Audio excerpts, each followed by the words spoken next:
सदियों तक वन में घूम घूम बाधा विघ्नों को चूम चूम सह धूप काम पानी पत्थर पांडव आए थे कुछ और निखर। सौभाग्य न सब दिन सोता है, देखें आगे क्या होता है। प्यारे विद्यार्थियों, मेरा नाम है जगदीश और मैं ओम चिंतामणि के ऑनलाइन प्लेटफॉर्म पर आप सभी का हार्दिक स्वागत और अभिनंदन करता हूं।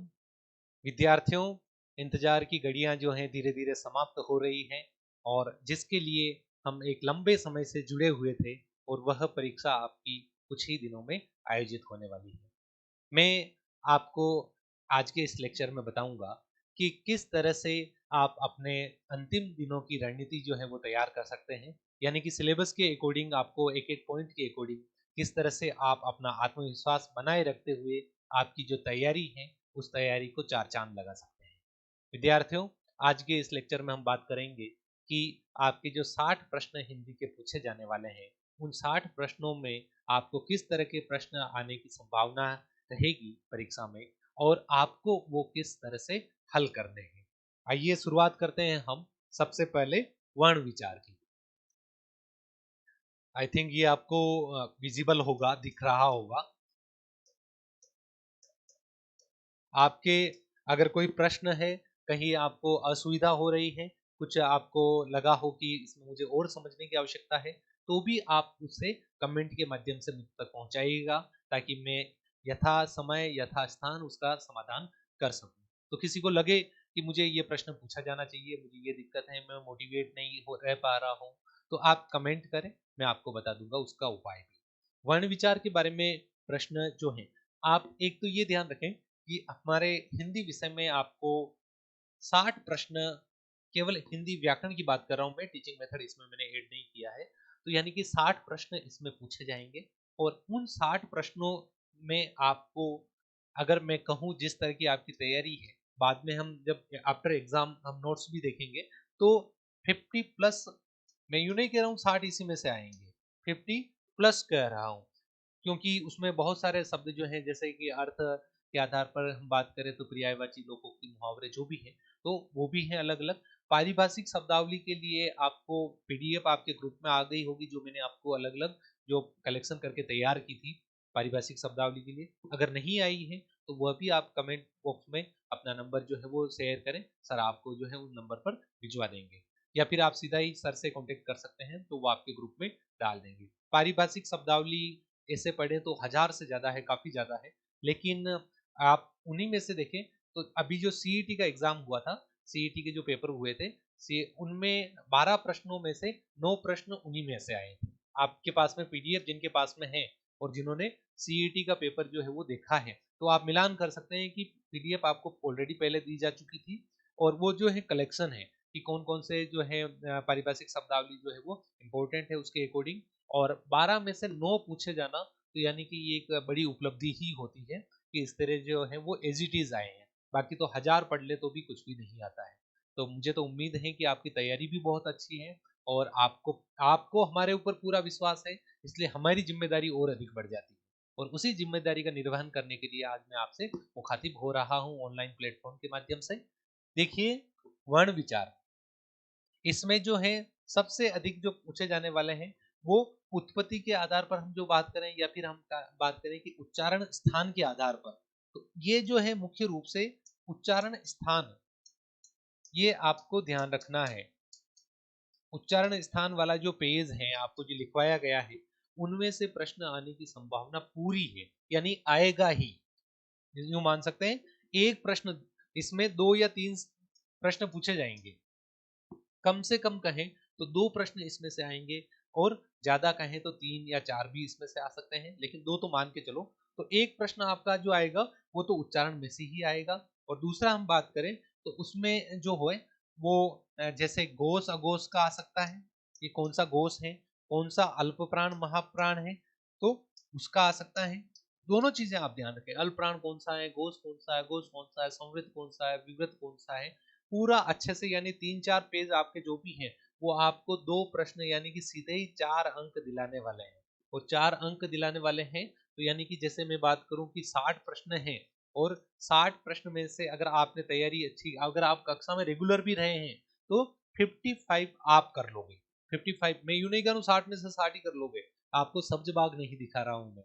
आपको एक वास्तविकता से रूबरू करवा रहा हूँ कि इतने प्रश्न आप कर लेंगे और इतने प्रश्न केवल आप इसमें से कर लेंगे, तो यानी कि जो बाकी बचे हुए 90 हैं, 90 में से आप जो है अगर 70 भी कर लेते हैं, तो मुझे लगता है कि 70 और आपका जो 55 है, ये कितना हो जाता है? तो मुझे लगता है ये बहुत ज़्यादा हो जाता है, बहुत ज़्यादा, यानी कि ये सिलेक्शन में अच्छी मेरिट के साथ में जिला आवंटन होता है और जिला आवंटन के बाद में जिला जो आपको चाहिए वही आवंटित हो जाएगा और वो भी होने के बाद में स्कूल जो है वो भी आपको आपको जो नियर बाई चाहिए वही मिल जाती है। बाकी विद्यार्थी के सामने अभी आपके मन में ये एक मुझे तो सिलेक्शन हो जाए, कोई भी जिला मिले। जैसे ही सिलेक्शन होगा आपका, उसके बाद में कि जिला मुझे जो चाहिए वो मिल जाए, उदयपुर चाहिए तो उदयपुर मिल जाए, राजसमंद चाहिए तो राजसमंद मिल जाए और उसके बाद में जिला जो है आपको मिल गया वो भी, तो फिर उसके बाद में स्कूल जो है वो मिल जाए, स्कूल मिले तो मेरी सैलरी बन जाए, सैलरी बनते ही तो मेरा प्रोबेशन हो जाए। तो ये तो इच्छाएं जो है वो चलती रहेगी, लेकिन अभी अपने को जो कर्म करना है वह कर्म किस तरह से, किसमें से कितने प्रश्न पूछे जाने वाले हैं और अपनी जो तैयारी है वो कैसी है, एग्जाम के समय अपने को कैसे मैनेज करना है, वहां पर किसी से कोई वार्तालाप नहीं करना है, बहस नहीं करनी है।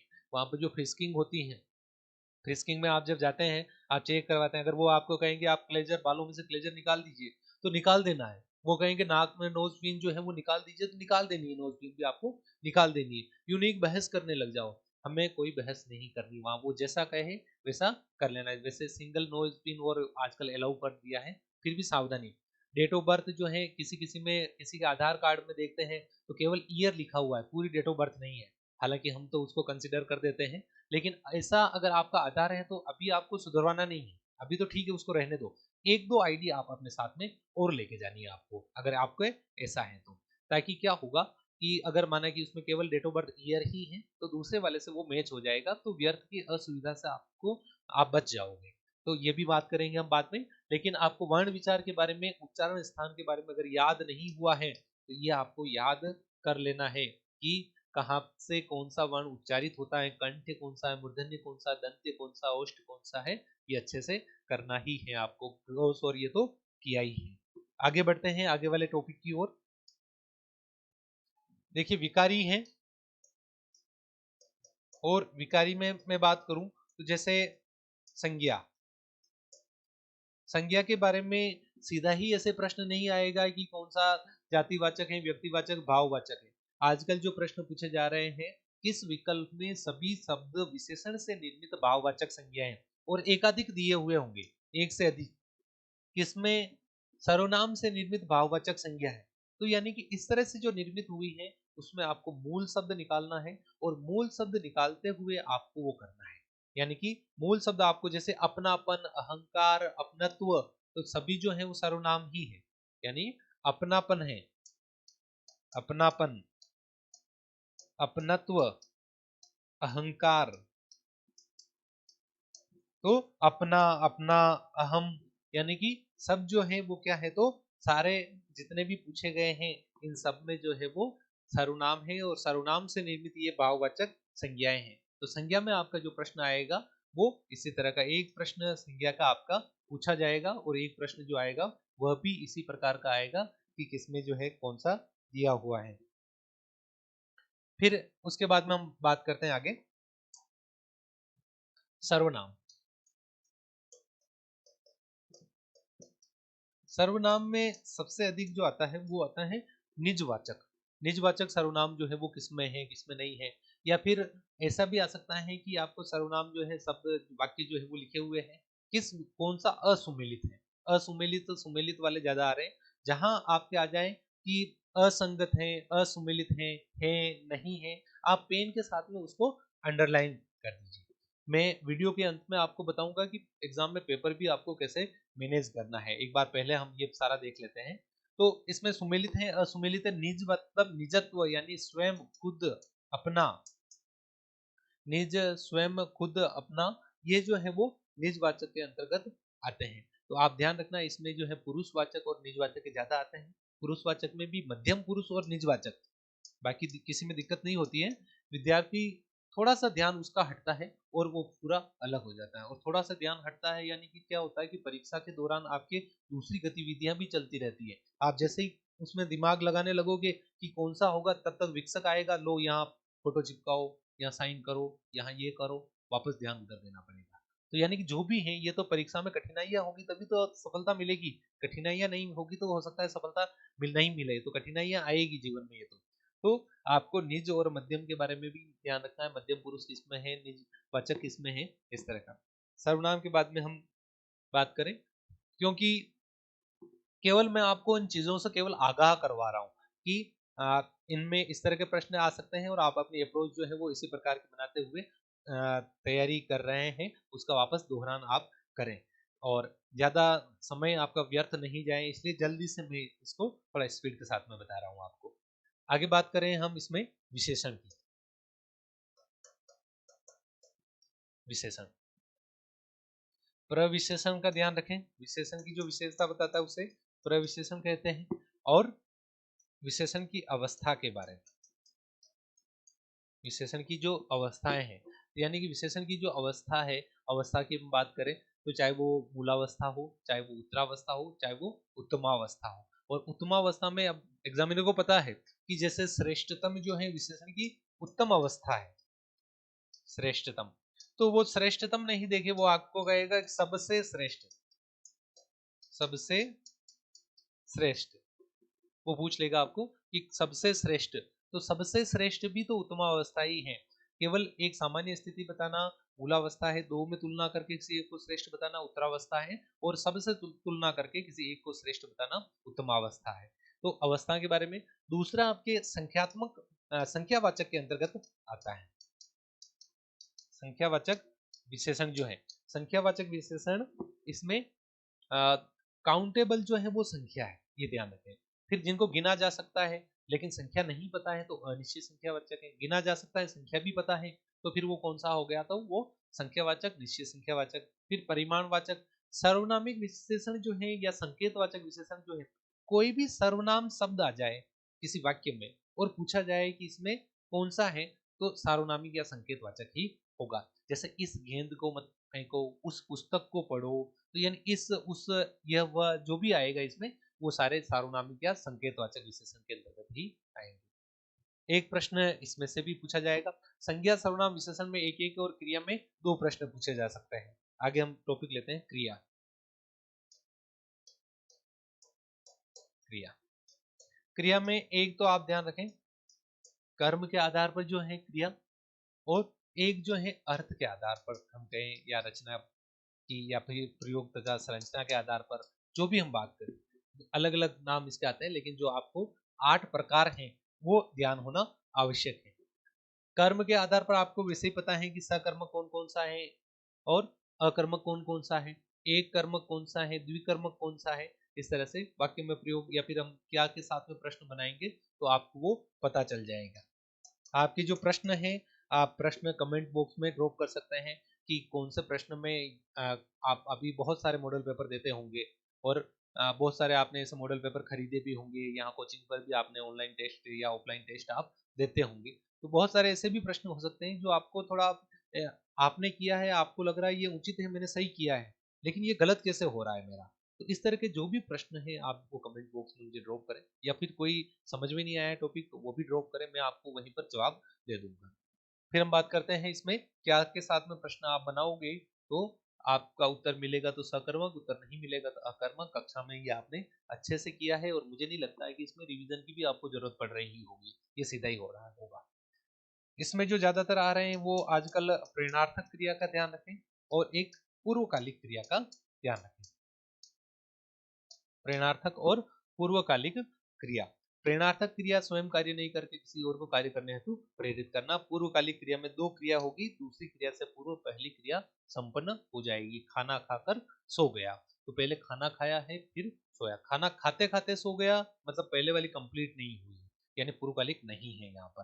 तो ये भी आप ध्यान रखें, पूर्वकालिक और प्रेरणार्थक। बाकी दूसरे में भी आने की संयुक्त क्रिया हो, चाहे वो सामान्य क्रिया हो, चाहे वो कृदंत हो, जो भी है वो भी आप देख लेना एक बार। प्रश्न आने की संभावना जो है इनकी ज्यादा है और दो प्रश्न पूछे जाने की संभावना इसमें है। आगे बात करते हैं हम अविकारी की। अविकारी का एक प्रश्न पूछा जाएगा और एक प्रश्न जो ये आएगा अविकारी का, उसमें क्रिया विशेषण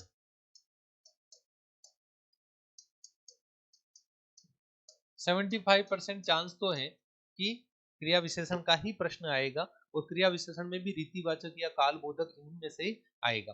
रीतिवाचक जो है कार्य के करने की रीति या ढंग को बताता है। सहसा वह चला गया, सहसा अचानक, ये जो है वो रीतिवाचक, धीरे धीरे चलता है, तेज चलता है, तेज दौड़ता है।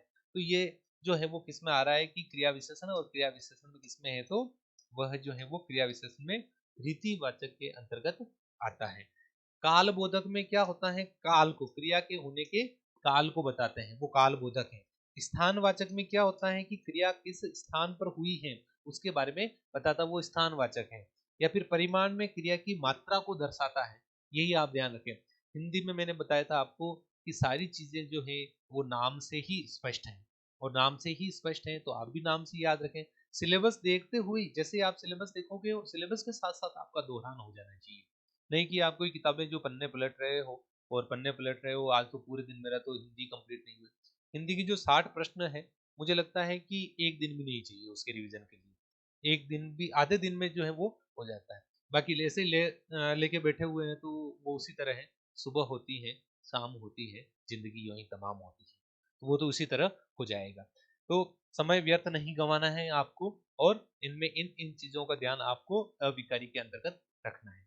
आगे बढ़ते हैं इसी में हम, और बात करते हैं तत्सम की। उत्पत्ति के आधार पर हम बात करें तो जैसे तत्सम, तत्सम और तद्भव शब्द, इनमें क्या है कि रटने जैसे यानी बहुत सारे हैं, लेकिन जैसे कुछ आप वैसे ही याद रख सकते हो कि जिसमें एक ही हम देखें कि जिसमें चंद्र बिंदु आ गया है, अगर किसी में चंद्र बिंदु आ गया है तो वो जो चंद्र बिंदु वाला जो है वो सामान्यतः तद्भव ही होता है प्राय। तो यानी कि इसमें भी प्रश्न कैसे आते हैं कि विकल्प दिया, किस विकल्प में एक भी शब्द तत्सम नहीं है, या किस विकल्प के सभी शब्द तत्सम है। तो नेगेटिव पूछा जाएगा, यानी किस विकल्प में तत्सम एक भी शब्द तत्सम नहीं, या किस विकल्प में सभी शब्द तत्सम नहीं है। अब वो ऐसे भी पूछ सकता था ना कि किस विकल्प में सभी शब्द तद्भव है, लेकिन वो पूछेगा किस विकल्प में सभी शब्द तत्सम नहीं है, और तत्सम नहीं है इसका मतलब क्या है, तद्भव है। तो यानी किस विकल्प में सभी शब्द तद्भव है, तो यानी कि आपको उसमें एक भी ऐसा लगे तो उसको आप क्रॉस कर दें। और उसमें आप ध्यान रखें, चंद्र बिंदु का ध्यान रखें। जैसे मैं कहूं कि आंख, आंख, अब आंख लिखा हुआ है तो आंख जो है वो क्या है, आंख जो है वो तद्भव है। आंख का जो होता है वो अक्षी होता है, आंख का जो तत्सम होता है वो अक्षी होता है, वो भी ध्यान रखें आपकी तत्सम तद्भव। और जैसे क्षीर, क्षीर, ख जो है वो अक्षम में बदल जाता है, ख जो है वो अक्षम में बदल जाता है, तो यानी कि शीर जो है वो तत्सम हो जाएगा, खीर जो है वो तद्भव हो जाएगा। इस तरह का भी कोई है, वो भी शब्द आप ऐसे ट्रिक से याद रख सकते हैं। बाकी इसके साथ साथ जो है आपके इसमें देशज और विदेशी, देशज और विदेशी, देशज और विदेशी के लिए मैंने आपको कहा था कि कक्षा में मैंने बताया था, एक पुस्तक का नाम मैंने आपको कक्षा में बताया था। अभी मैं नहीं बता रहा हूँ आपको क्योंकि आपको पता है वो कौन सी पुस्तक है। मैंने कहा उस पुस्तक के आप केवल जितने शब्द दिए हुए हैं वही शब्द देख लें। बाकी आपकी इच्छा है कि नहीं मुझे तो सारा याद हो गया, मैं तो और देखना चाहता हूँ, तो फिर वो और देख सकता है। लेकिन वो शब्द जो दिए हुए हैं वही शब्द आप देख ले, उससे ही आपका काम जो है वो हो जाएगा। तो यानी कि देशज जो देसी बोलचाल के हैं, विदेशी में अलग अलग भाषा होंगे, चाहे वो अरबी फारसी के हो, चाहे वो पुर्तगाली के हो, अंग्रेजी के हो, चाहे वो चीनी हो, रशियन हो, या फिर जर्मनी जापानी, जो भी शब्द दिए हुए हैं उनको अलग अलग आपको याद करना होता है। तो ये तो याद करने जैसी चीज है, याद ही करनी है, इसमें भी आपको एक से अधिक दिए जा सकते हैं। आगे देखते हैं संधि, संधि, संधि है। और संधि में आप आपके जो नोट्स हैं उससे बाहर मुझे नहीं लगता कि कोई शब्द जो है वो पूछा जाएगा। अब शब्द पूछा जाएगा तो संधि के शब्द भी तो बहुत सारे हैं, और बहुत सारे हैं तो उनको कोई रट्टा नहीं मारना है आपको, उनको संधि आपने समझ ली है, आप कर लोगे। अब आपको क्या करना है कि संधि के 2 से 3 प्रश्न पूछे जा सकते हैं। एक तो ये ध्यान रखें, दो तो मैं कम से कम कह रहा हूँ, उससे अधिक ही पूछे जाएंगे। अब आपको इसमें किसमें अशुद्ध संधि है, किसमें शुद्ध संधि है, वह आपको देखना है कि उसमें जो नियम लगा है वो नियम के अनुरूप है या नहीं है। उस नियम के अनुरूप जैसे कि एक होता है मातृधन अनुमति, मातृधन अनुमति,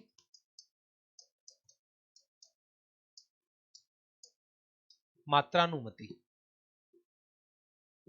मात्रानुमति हो जाएगा।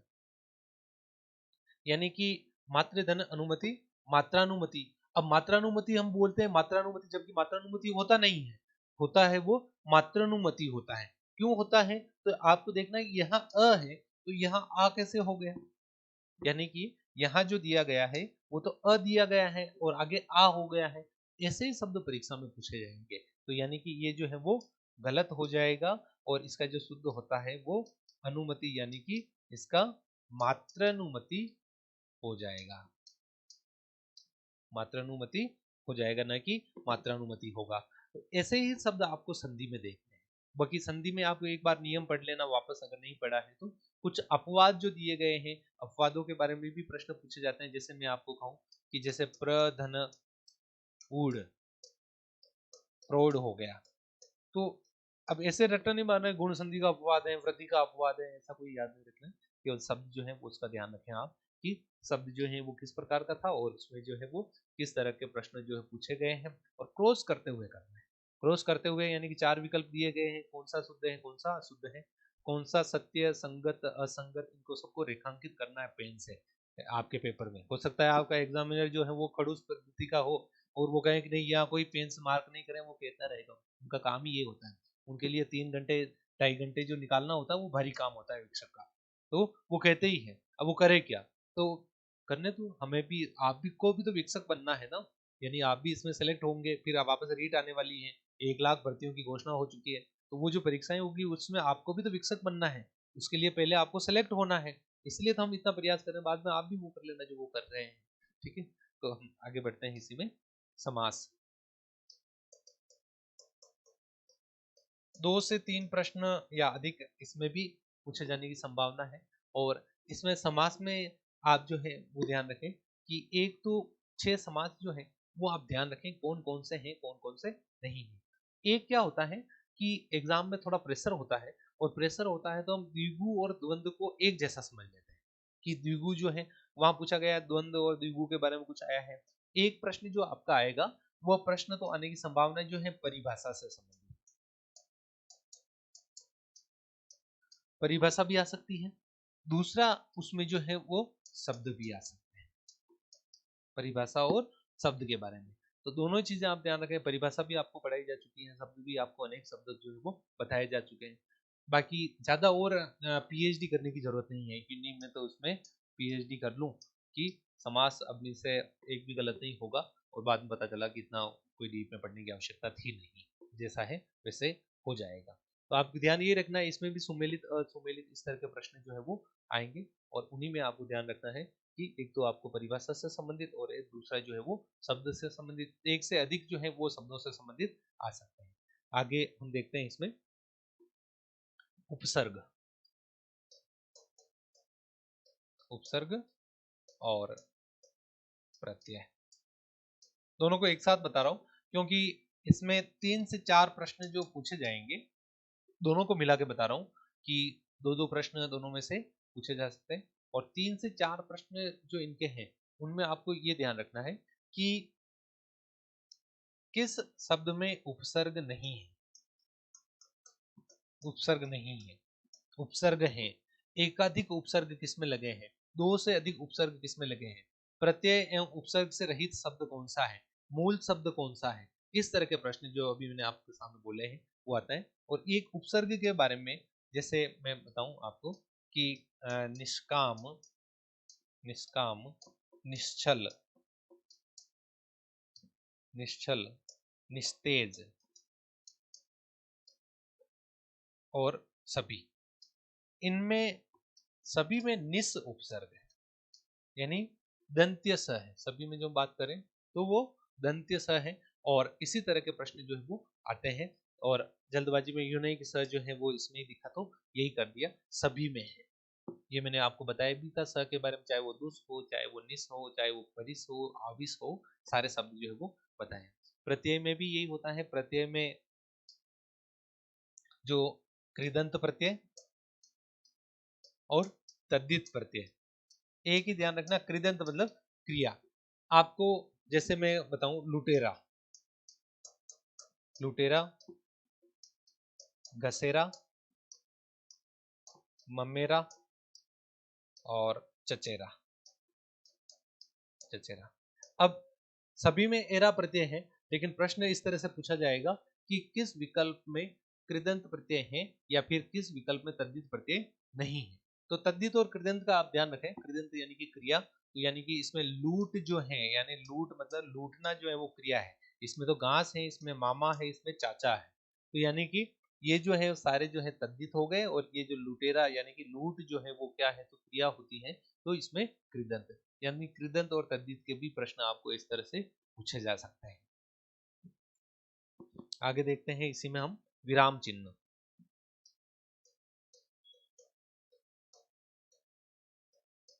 विराम चिन्ह 2 से 3 प्रश्न, और 2 से 3 यानी कि 2 तो मानो ही, 2 प्रश्न तो। अब 2 प्रश्न में एक प्रश्न तो आपको परिभाषा से संबंधित आएगा उसमें, और परिभाषा से संबंधित यानी कि एक ही प्रकार के शब्दों को अलग अलग करने में किस विराम चिन्ह का प्रयोग किया जाता है। अब एक ही प्रकार के शब्द हैं, यानी कि अ, राम, मोहन, श्याम, गणेश, सीता सब घूमने गए, तो ये जो एक तरह के जो नाम बोले हैं, उनके बीच में आप कौन सा लगाओगे, यानी कि अल्प विराम लगाओगे, तो वहां विकल्प में होंगे। वैसे सुविधा ये रहेगी उसमें कि विकल्प होगा, और विकल्प होगा, विकल्प में वो सारे शब्द जो है वो रहेंगे। तो आपको भी ध्यान ये रखना है कि विकल्प में कौन कौन से दिए गए हैं, उनके अनुसार आप प्रयोग करोगे। माना कि अर्ध विराम भी दिया हुआ है, अल्प विराम भी दिया गया है, पूर्ण विराम भी दिया है, अपूर्ण विराम भी दिया है। एक तो इस तरह के परिभाषाओं से संबंधित ध्यान रखें। दूसरा, आप ध्यान रखें कि आपके केवल जो चिन्ह है वो चिन्ह लिखे हुए होंगे, और वहां पूछा जाएगा कि इसमें अल्प विराम है किस विकल्प में, किसमें अर्ध विराम है, इस तरह के प्रश्न भी आ सकते हैं। तो उसमें भी आप ध्यान रखें कि पूर्ण विराम कौन सा होता है, अपूर्ण विराम कौन सा होता है, अर्ध विराम कौन सा होता है, या कोष्टक उद्धरण चिन्ह जो है वो क्या होते हैं, ये भी आप ध्यान रखना। आगे अगला जो टॉपिक है अपना,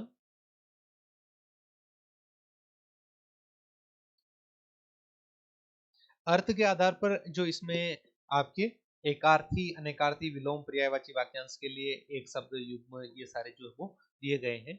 इसमें वैसे तो मैंने जो आपको बुक बताई थी उससे सारे कवर हो जाएंगे, फिर भी थोड़ा सा आपको एग्जाम में टेक्निक का ध्यान रखना है कि जो युग्म होते हैं उसमें 2 तो सीधा ही क्रॉस हो जाते हैं, और 2 होते हैं जिसमें ये और ये। जैसे मैं एक आसान सा शब्द लेता हूं कि आरती और आरती, आरती आरती को बताने वाला सही युग्म शब्द, तो एक विकल्प जो आपका होगा वो तो होगा पूजा विराम। एक विकल्प जो होगा वो होगा आपका विराम पूजा, यानी 2 जो विकल्प होंगे वो तो आपके इसी प्रकार के होंगे, पूजा विराम और विराम पूजा, इसी तरह के होंगे। आप बाकी 2 जो है आप वैसे ही क्रॉस कर दोगे। अब आपको क्या करना है कि इन दोनों में से ही देखना है, ये दोनों जो है उनमें ही सबसे उपयुक्त कौन सा है। और आरती, ये तो क्योंकि आरती पूजा की जाती है, तो यानी कि ये पहले जो है, इसमें कई बार विद्यार्थी को दोनों का अर्थ आता होता है, दोनों का शब्द का जो आंसर आता होता है, लेकिन वो जल्दबाजी में क्या करता है कि ये जो आगे पीछे दिए हुए होते हैं उनका ध्यान नहीं रखता है, और वो क्रम का ध्यान रखें। क्रम पहले कौन सा दिया गया है, बाद में कौन सा दिया गया है, तो जो पहले है वो पहले है, और जो बाद में है वो बाद में है, इस तरह का आपको करना है। बाकी पर्यायवाची लोकोक्ति मुहावरे जो है वो आपके प्रैक्टिस से आपने पढ़े हैं तो ही आएंगे। लोकोक्तियों में भी 2 क्रॉस हो जाते हैं, मुहावरे में 2 क्रॉस हो जाते हैं। पर्यायवाची में आपको थोड़ा सोचना है कि ये शब्द आपने सुना है नहीं सुना है। अनेकार्थी में एक ही शब्द होता है, उसके अनेक अर्थ होते हैं। अनेक अर्थ होते हैं तो कौन कौन सा अर्थ है, कौन कौन सा नहीं है, ये भी आपको, अगर 2 आपको क्रॉस हो जाते हैं तो फिर आपको कर लेना है। जो जो 2 क्रॉस हो रहे हैं वो आपको कर लेना है। आगे वाला टॉपिक देखते हैं हम।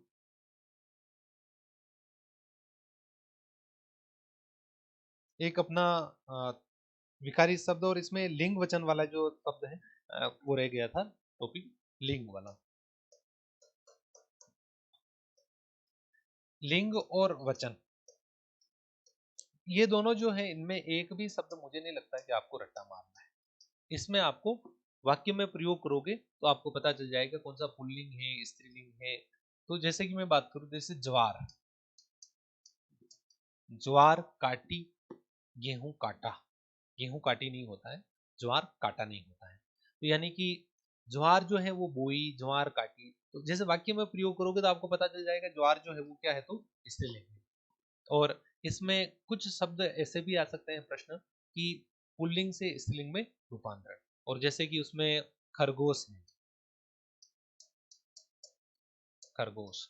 अब खरगोश है, इसका स्त्रीलिंग क्या होगा, तो वहां विकल्प में आपको अलग अलग मिलेंगे। मादा खरगोश में मिलेगा, खरगोशनी भी मिलेगा, खरगोशी भी मिलेगा, खरगोशी सी आंखें तुम्हारी, अगर कोई बोले। तो मुझे लगता है कि वो केवल फेंक ही रहा है। तो यानी कि मादा खरगोश, मादा खरगोश यानी कि जो खरगोश का स्त्रीलिंग है। तो इस तरह से लिंग परिवर्तन वाले जो है वो भी प्रश्न इसमें आते हैं। नेता का नेत्री होता है, जैसे नेती नहीं होता है। विधायक का विधायिका होता है। तो ये कुछ शब्द जो है आप देख लें, बाकी इनका वाक्य में प्रयोग करोगे तो पता चलेगा। मुंशी का मुंशियाइन होता है। वचन में भी यही बात है कि वचन जो है उसमें वाक्य में प्रयोग करोगे तो आपको वचन में एक है या अनेक है वो पता चल जाएगा। जैसे कि मैं कहूं कि भाग्य, उसका तो भाग्य खुल गया, उसके भाग्य खुल गए। भाग्य जो है वो क्या है, बहुवचन होता है, भाग्य न कि एक वचन होता है। तो वाक्य में प्रयोग करना है। फिर वचन में क्या होता है कि कई बार अशुद्धियां हो जाती है। मेरा सभी गुरुजनों से निवेदन है कि, गुरुजनों, जन अपने आप में बहुवचन है, तो गुरुजनों क्या होता है, जन जो है वो अपने आप में विशेषण, गण अपने आप में विशेषण, वृंद अपने आप में विशेषण है। तो और अधिक बहुवचन उनमें लगाने की आवश्यकता नहीं है। तो यानी कि गुरु का बहुवचन जो है गुरुओं कर दे, या फिर जन लगा देवे, या फिर गण लगा देवे, या वृंद लगा दे। इस तरह से भी इनको किया जा सकता है, लिंग और वचन। उसके बाद में जो अगला है इसमें वाच्य। वाच्य यानी कि जैसा अंग्रेजी में आप वॉइस पढ़ते हो, वॉइस ही वाच्य है। यानी कि जैसे अंग्रेजी में तो एक्टिव वॉइस, पैसिव वॉइस, इसी तरह का आप पढ़ते हो। और बाकी इसमें जो है वो आपके तीन प्रकार के होते हैं। और तीन प्रकार के यानी कि इसमें हम बात करें तो यानी कि कर्मवाच्य है, कर्तवाच्य है, कर्मवाच्य और भाववाच्य। सबसे अधिक जो संभावना है वो है आपके भाववाच्य की। भाववाच्य की संभावना जो है वो अधिक होती है। तो यानी कि भाववाच्य में आपको ध्यान रखना है कि कर्ता के साथ में से लग जाता है। कर्ता के साथ में से लगेगा। आपको मुझसे अब पढ़ाया नहीं जाता, उससे अब पढ़ा नहीं जाता, उससे ये कार्य किया नहीं जाता। तो यानी असमर्थता का बोध होगा, अकर्मण्यता का बोध होगा उसमें। और वो सारा जो है किसमें आता है, तो भाववाच्य में। अगर कर्मवाच्य की हम बात करेंगे तो उसमें जो है वो द्वारा आएगा। कर्मवाच्य का ध्यान रखना, कर्मवाच्य में क्या है, तो कर्मवाच्य में द्वारा आएगा और भाववाच्य में से आएगा। बाकी कृतवाच्य जो है वो होगा। संभावना सबसे अधिक जो है वो भाववाच्य की ही है। और ये सब सवाल हर किसी से हल नहीं होते, तो ये तो लीड वाले हैं जो आसान तो सही करने ही आपको, और इस तरह के हैं वो भी हल करने, ये आपको और लीड दिलाएंगे। आगे हम बात करें इसी में काल की। काल में सबसे अधिक पूछे जाने वाले भूतकाल, सबसे अधिक डराने वाला भूत, यानी कि भूतकाल। और इसके जो 6 प्रकार हैं, बस एक वाक्य के साथ में सारे याद। सामान्य भूत है, चाहे वो उसने खाना खाया, उसने पढ़ाई की, कब पढ़ाई की कब खाना खाया पता नहीं है भूतकाल में, तो यानी कि सामान्य है। उसने खाना खाया था मतलब बहुत समय पहले खाया था, यानी कि पूर्ण भूत है। वह खाना खा रहा था यानी कि कंप्लीट नहीं हुआ, तो अपूर्ण भूत है। उसने खाना खाया है मतलब अभी भी खाया है, यानी है आ गया, तो यानी कि वो आसन्न भूत है। उसने पढ़ाई की, सामान्य भूत है, लेकिन उसने पढ़ाई पढ़ाई करता तो उत्तीर्ण होता, यानी कि इसमें हेतु हेतु मद भूत है। उसने पढ़ाई की होगी यानी संदेह है, इसमें संदिग्ध भूत है। तो ये ऐसे ही आप इनको याद रख सकते हैं। और सबसे अधिक संभावना जो है, एक प्रश्न इसका जो काल का पूछा जाएगा वो भूतकाल में से ही पूछा जाएगा। हो सकता है भविष्य का भी आ जाए, वर्तमान का भी आ जाए, तो इसके साथ साथ वो भी वर्तमान समय में ही किसी कार्य को करने की आज्ञा दी जाए, वह आज्ञार्थ वर्तमान होता है। तो संभाव्य वर्तमान, वर्तमान समय में किसी कार्य के होने की संभावना होती है। अपूर्ण वर्तमान में जो प्रेजेंट कंटिन्यूअस होता है, खाना खा रहा है, मैं पढ़ा रहा हूँ, तो यानी कि ये है। सामान्य में जो है ता है, ती है, ते है, वो सामान्य वर्तमान में। जबकि हम भविष्य की हम बात करेंगे तो और इसमें संदिग्ध वर्तमान की हम बात करेंगे तो ता होगा, ती होगी, ते होंगे। अगर हम भविष्य की बात करेंगे तो अ, एगा, एगी, एंगे सामान्य भविष्य है। और शायद, कदाचित मैं जयपुर जाऊं, तो यानी ए, ऊ, इस तरह के जो शब्द आ जाए अंत में, तो वो सामान्य भविष्य में कौन सा है, तो संभाव्य भविष्य के अंतर्गत आएगा। और भविष्य काल में किसी कार्य को करने की आज्ञा दी जाएगी तो आज्ञा, आप अवश्य आइएगा, आप पढ़ाई करिएगा, आप उत्तीर्ण होइएगा, ई एक गा उसमें लगता है। तो ये मुझे लगता है 2 मिनट का टॉपिक है, 2 मिनट में आप इसको कवर कर लो। आगे वाला टॉपिक जो है वो हम देखते हैं।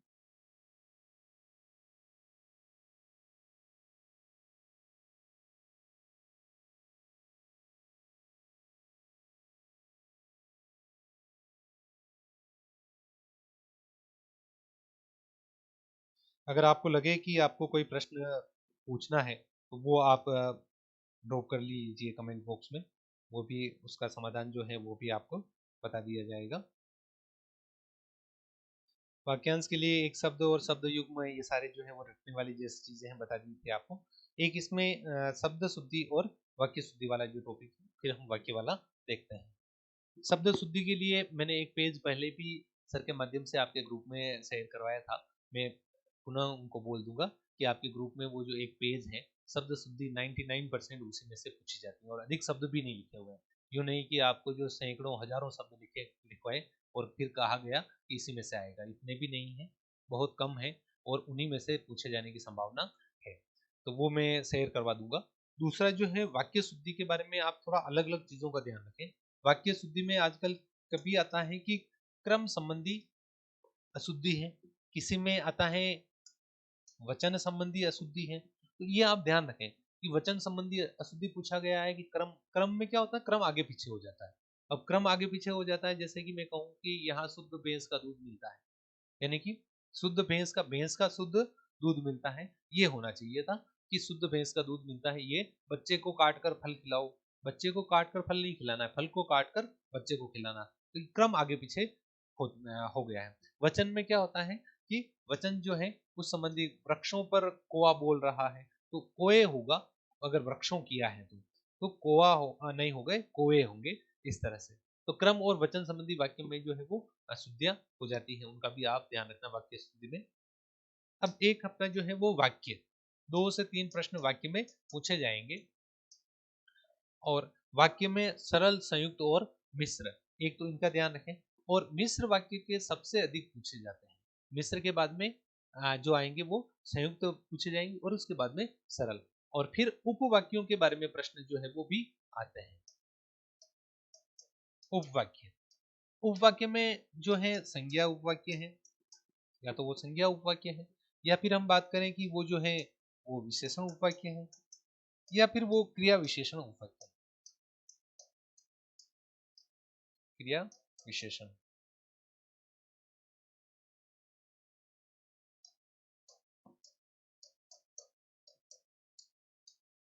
क्रिया विशेषण, तो यानी कि क्रिया विशेषण है, संज्ञा है कि जिसमें भी आ जाए। एक तो ये छोटा कि जैसे भी आ गया, एक तो ये समझ लेना कि ये जो है वो मिश्र या मिश्रित वाक्य है। मिश्र या, और एक सबसे पहले आरंभ में प्रश्न जो लगभग हर परीक्षाओं में पूछा जा रहा है, वाक्य के घटक, वाक्य के घटक या अंग। तो वाक्य के 2 ही घटक होते हैं और दोनों जो है वो, एक तो होता है उद्देश्य और एक होता है विधेय। वाक्य में कर्ता ही उद्देश्य होता है, कर्ता के बारे में जो कुछ विधान किया जाता है वो विधेय होता है। ये आप ध्यान रख लें कि वाक्य में कर्ता ही उद्देश्य होता है। फिर आपको क्या, एक वाक्य दिया जाएगा और वाक्य देने के बाद में आपसे पूछा जाएगा कि किसमें जो है उद्देश्य कौन सा है।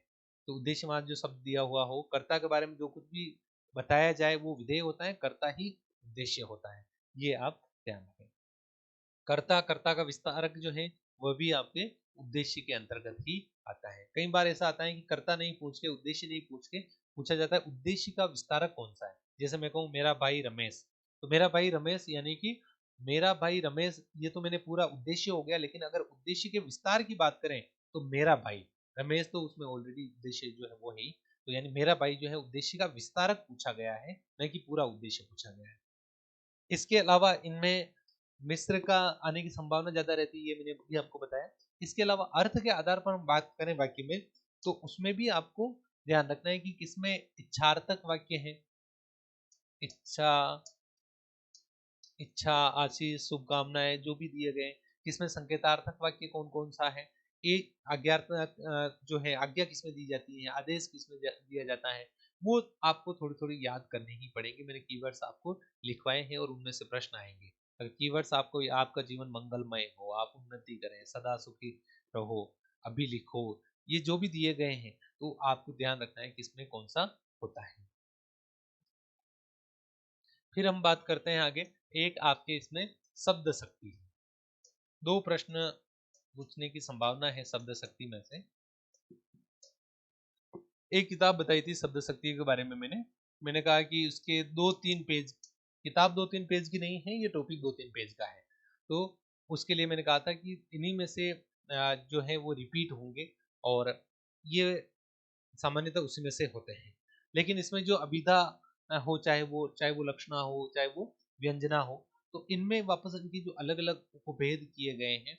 एक तो आप तरीका है कि उन्हीं में से आप इनको कर सकते हो। अभिधा सामान्य के बारे में बता रहा, लक्षणा लक्षण के आधार पर, व्यंजना व्यंग के आधार पर। जैसे हम कहते हैं 5 बज गए, यानी कि व्यंजना शब्द शक्ति में हम बात कर रहे हैं। अब उसमें भी दो होता है, शाब्दी होता है, आर्थी होता है। तो सबसे अधिक लक्षणा और व्यंजना के बारे में सवाल पूछे जाते हैं। और एक शब्द वाक्य जो है वो तो रिपीटेड है, बार बार पूछा जाता है, चिर जुओ जोरी जुरे, क्यों न स्नेह गंभीर, को गटी वृषभानुजा, वे हलधर के वीर। तो यानी कि इसमें जो है वो कौन सा है, हम और अगर इसमें और डीप में जाए तो जैसे कि हम इसमें लक्षण के आधार पर बात कर रहे हैं, लेकिन व्यंजना है तो लक्षणा मूलक व्यंजना भी कह सकते हैं। बाकी व्यंजना शब्द शक्ति इसमें है, और व्यंजना में भी शब्द बदल दिया जाए तो शाब्दी व्यंजना आती है इसमें, यानी शब्द बदल देने पर व्यंजना समाप्त हो जाए शाब्दी, शब्द बदल देने पर भी अर्थ के आधार पर हो तो वो आर्थी व्यंजना है। तो इसमें शब्द शक्ति के बारे में जो है वो भी आपके 2 प्रश्न या 3 प्रश्न पूछे जाएंगे, और उनको भी आपको बड़े इत्मीनान से के साथ में सही करना है। आगे और टॉपिक देखते हैं हम इसमें। लगभग सारे टॉपिक जो है वो हो गए हैं। विराम चिन्ह जो है देख लेते हैं। विराम चिन्ह मैंने आपको बता दिए हैं वैसे तो। विराम तो अपना हो गया है। आगे हम इसमें बात करें, अपठित गद्यांश और अपठित पद्यांश, इनके बारे में विद्यार्थियों को बहुत क्वेरी होती है कि इनमें 3-3 प्रश्न पूछे जाने की संभावना है। एक गद्यांश या पद्यांश में से 3-3 प्रश्न जो है वो कम से कम कहें तो आएंगे। अब इसमें आपके लिखा हुआ है व्याकरणिक, तो उसमें क्या प्रश्नों की संख्या बढ़ा देंगे, वो अलग से व्याकरण के नहीं पूछ के उसी में से पूछ लेंगे। बाकी एक प्रश्न तो आता है आपके शीर्षक का। अब उसके लिए शीर्षक, उसको 2 बार पढ़ें आप, 2 बार पढ़ोगे तो आपके दिमाग में ये आ जाएगा कि ये जो कविता है यानी पद्यांश है या फिर कोई ये गद्यांश है, ये कहना क्या चाह रहा है, और जो कहना चाह रहा है वही मूल भाव ही उसका शीर्षक होगा। फिर अगर किसी के बारे में आजकल, पहले जैसे आता था कि कोई गद्यांश और 5 प्रश्न होते थे, और उसके बाद में यहाँ से लगा कर यहाँ तक ये उत्तर है, इस तरह का नहीं है। क्योंकि उनको, आपको टीचर बनाना है, आपको उनके लिए विद्यार्थी होंगे भले ही, लेकिन आपको अध्यापक बनाना है। तो उस तरह की बुद्धि लब्धि जो है वो आप में होनी चाहिए। तो ऐसा नहीं कि नहीं यहाँ से यहाँ तक जो है, वो क्या करेगा कि अगर यहाँ से पूछा गया है तो इसका उत्तर यहाँ होगा, या यहाँ से पूछा गया तो उत्तर यहाँ होगा। तो यानी कि आसपास उसके ढूंढना है आपको।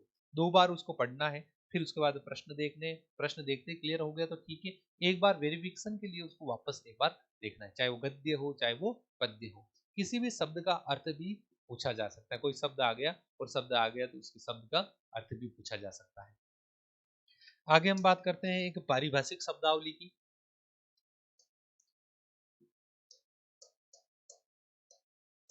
पारिभाषिक शब्दावली, पारिभाषिक शब्दावली यानी कि प्रशासनिक शब्दावली। इसकी एक पीडीएफ जो है आपके ग्रुप में शेयर कर दी गई है। अगर आपको किसी को नहीं मिली है तो आप कमेंट बॉक्स में बता दीजिएगा, आपको भी वो शेयर कर दी जाएगी। अपना अपना नंबर, नाम कमेंट में ड्रॉप कर देना, सर आपको वो सेंड कर देंगे। वैसे सभी ग्रुप में डाली जा चुकी है। केवल 4 पेज 5 पेज उसमें है, और एक एक का संकलन जो है वो मैंने किया है, और अभी सीईटी का जो एग्जाम हुआ था, अभी मैंने आपको बताया था सीईटी वाला, और उसमें 9 प्रश्न 12 में से एज इट इज उसी में से पूछे गए थे।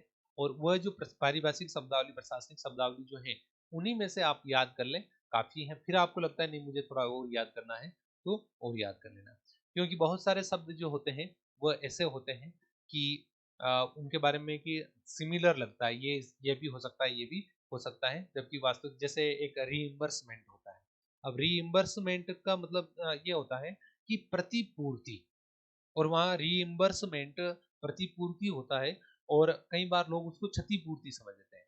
क्या होता है कि जैसे मैंने पैसा दिया किसी को, मैं कोई फर्म में हूँ और मैंने किसी को पे कर दिया, अब वो पे कर दिया तो मुझे उठाना है वापस अपने ऑफिस से, तो ये मैंने उसको दिया, उसके एवज में मैंने वापस पैसा उठाया, ये प्रतिपूर्ति हुआ, क्षतिपूर्ति नहीं है।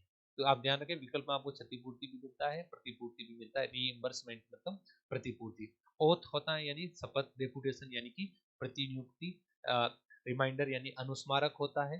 तो जैसे कि कोई आपको, मैं आपको वापस रिमाइंडर दिला दूंगा, हम बोलते हैं रिमाइंडर दिला दूंगा, रिमाइंडर दिला दूंगा, अब रिमाइंडर दिला दूंगा दिलाया तो है नहीं, तो यानी कि हम यही कहते हैं रिमाइंडर यानी याद, याद नहीं होता है। वो जो होता है वह होता है अनुस्मारक।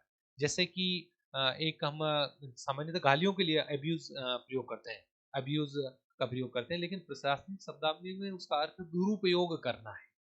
तो ऐसे कुछ शब्द हैं, उनकी पीडीएफ जो है आपके ग्रुप में साझा की हुई है। अगर आपको नहीं मिली है तो आप बता दीजिएगा, आपको वो भी दे देंगे, हम आपको अवेलेबल करवा देंगे। हम ये कक्षा जो है वो आपके लिए, लेकिन पढ़ेगा कौन, बढ़ेगा कौन, आप पढ़ेंगे, आप बढ़ेंगे। ठीक। तो उसके अलावा अगर कोई टॉपिक है तो मैं देख लेता हूँ, मुझे नहीं लगता है कि कोई एक भी टॉपिक जो है वो इसमें बाकी रहा है। आप वो शुभकामनाएं देने से पहले थोड़ा सा मैं आपको बता देता हूँ कि आपको, आपका जो सेंटर है, आजकल में आपको सेंटर बता दिए जाएंगे। आपका सेंटर कहीं पर भी आए, यानी कि आप जहाँ के निवासी हैं उसी डिस्ट्रिक्ट में आए, अदर डिस्ट्रिक्ट में आए, कहीं पर भी आए, आपको एग्ज़ाम देना ही है। और आपको डर लग रहा होगा कि मैं क्या होगा, 25 तारीख, 26 तारीख, 27 तारीख आने वाली है, तो कोई बात नहीं, आने वाली है, आएगी ही, एग्ज़ाम भी अच्छा होगा, डर नहीं रखना है। डर है इसका मतलब आपकी तैयारी अच्छी है, और आपकी तैयारी अच्छी है ये इसी बात को बयां करता है कि आपको डर लग रहा है। जिसकी कोई तैयारी नहीं उसको डर नहीं। आत्मविश्वास रखना है, हमेशा ये सोचना है कि मेरा हो जाएगा, मेरा सिलेक्शन हो जाएगा। सेंटर पर आपको एग्जाम के नियत समय से 2 घंटे पहले पहुंच जाना है। एग्जाम नियत जैसे ही 10 बजे आपका पेपर शुरू होगा, 1 घंटे पहले तो आपको बिठा के दरवाजा ही बंद कर देंगे मेन गेट का, लेकिन आधा घंटा पहले, उससे पहले यानी कि 1.5 घंटे पहले तो आपको एंट्री दे देंगे उसमें, लेकिन थोड़ा समय और पहले, क्योंकि कई बार होता है कि सेंटर, गलत सेंटर पर पहुंच जाते हैं, फिर होच पोच होता है। कई सारे बच्चों को मैं देखता हूँ कि दौड़ के आते हैं, फोटो आपको ले जाना होगा उसके साथ में, क्या क्या चीज़ें आपको ले जानी होगी वो भी मैं आपको बता देता हूँ। कि सेंटर पर आपको जो है आपका पारदर्शी पेन हो, एडमिट कार्ड हो, फोटो हो और आईडी प्रूफ हो, ये चीज़ें तो आपको ले जानी ही है। अब आपको कोई अलग कलर का ब्लू बॉल पेन जो है वो आपके एडमिट कार्ड में नीचे जो इंस्ट्रक्शन लिखे हुए हैं उसमें आप पढ़ लेना, वो आजकल केवल ब्लू पेन का ही आ रहा है, ब्लैक पेन का उसमें नहीं है, तो आप देख लेना ब्लू पेन हो, पारदर्शी पेन हो, यूँ नहीं कि पारदर्शी नहीं है ले गए नहीं है। ड्रेस कोड जो आपका दिया गया है उसका आप पालन करें, यानी कि बड़े बटन अलाउ नहीं किए हैं। स्वेटर आप अभी पहन के जाएं तो जा सकते हैं, लेकिन स्वेटर आपका सिंपल होना चाहिए और उसके ऊपर कोई बड़े बटन लगे हुए नहीं हो, ये आप सावधान रखें। कोट पहन के जा रहे हैं तो चेन वाले कोट जो है वो अलाउ नहीं, जैकेट जो है वो चेन वाले अलाउ नहीं है। कुछ जगह क्या होता है सेंटर वाले अलाउ कर देते हैं, लेकिन हम इस बहस में पड़े, इससे बेहतर है कि आप स्वेटर पहन के जाएं। लड़कियां हैं तो हेयर पिन जो है वो निकाल लेवें, ब्लेजर जो है वो निकाल लेवें। कोई धातु का बड़ा कोई ऐसे बालियां ऐसे नहीं हो, केवल सिंगल रिंग जो है वो अलाउ है, लेकिन अगर वह भी खुलती हो तो खोल दें। वहां व्यर्थ में बहस में पड़े, उससे बेहतर है कि खोल दें।